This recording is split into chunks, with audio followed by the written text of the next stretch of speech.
Well, let's dig a little deeper into why the Oshawa GM plant is closing and what can be done about it for the community and for the workers who are losing their jobs. Colin James is the local union president for Unifor in Oshawa, and he joins me now.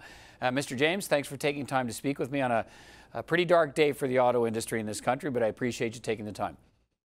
Thank you. How would you describe what GM has done with the closing of the Oshawa plant? Well, it's definitely the announcement has come as an insult to all of us with what we have done in the last couple of years to put GM in a position of profitability, number one, and quality, and where we stand today.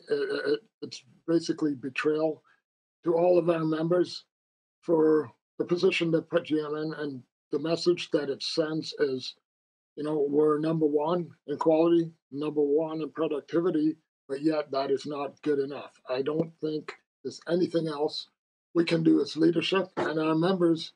There's nothing else we can do to put ourselves in a better position. Okay, let's talk about what happens next. You and your colleagues in the union today, including Mr. Dias, the head of the union, were saying, look, this plant's not closing by a long shot. We're going to put up a fight.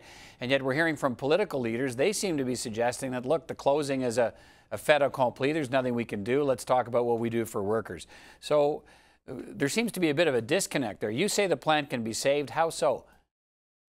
I believe the plant can be saved. When we look at the product allocation that we have to other facilities, I mean, they made the announcement of plants being closed in Canada, being closed in the US. There was no announcement of any facility being closed in Mexico, which some of our previous products have been shipped to Mexico in the past. And, unfortunately, the Mexican worker is not making more money or a better standard of living. But it just goes to show if the products can be shipped that way, they could be shipped back to us. Right, but that would involve, as you've suggested, the Mexican worker makes a lot less than the Canadian auto worker. And so how do you convince GM that they should give up some of the profit and send some of those jobs back to Canada?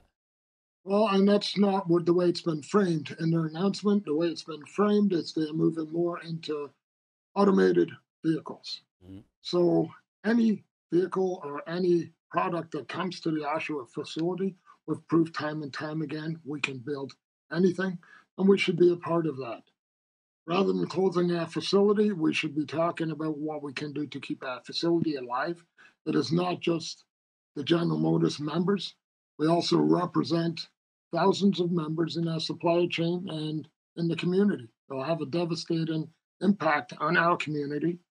We currently represent 32 units out of this local, and many of them are affected by today's announcement.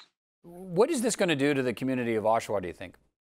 I believe it will devastate the community, and it actually makes me sick to my stomach that, there's an announcement of this magnitude, caught us all off guard. There was no indication whatsoever with everything we've been doing, the amount of overtime being worked, the quality coming out of the facility, and the productivity, the money being made in this facility.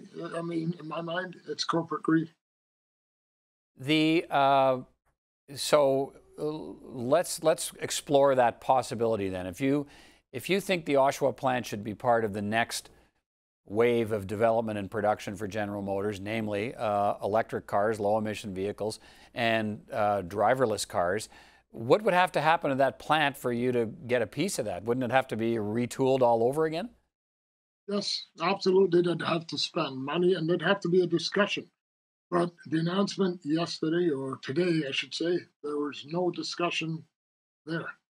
There was no discussion with the union, and we need to have a solution moving forward for our members. It's the livelihoods of probably 25,000 families that we're looking at. Our members today were physically upset. We had members in the facility crying.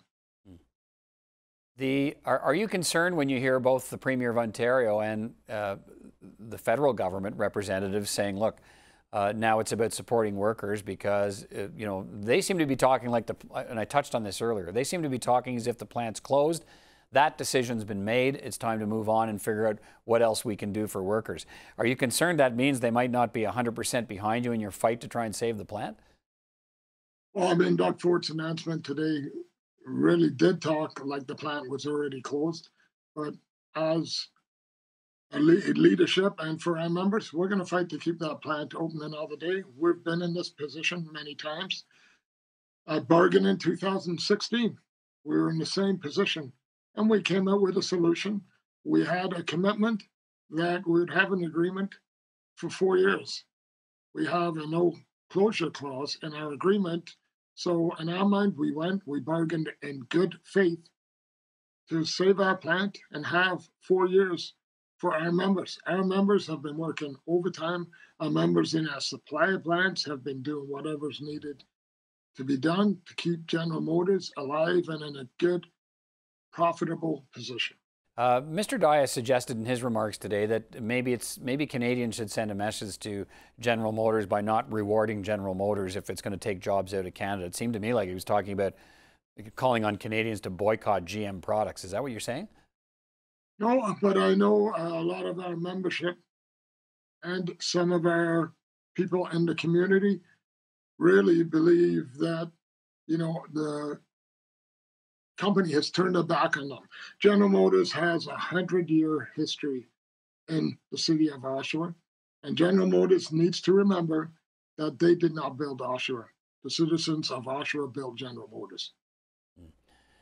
Okay, Mr. James, I appreciate your time today, and we'll continue to follow this story closely, and good luck to you and your community. Thank you.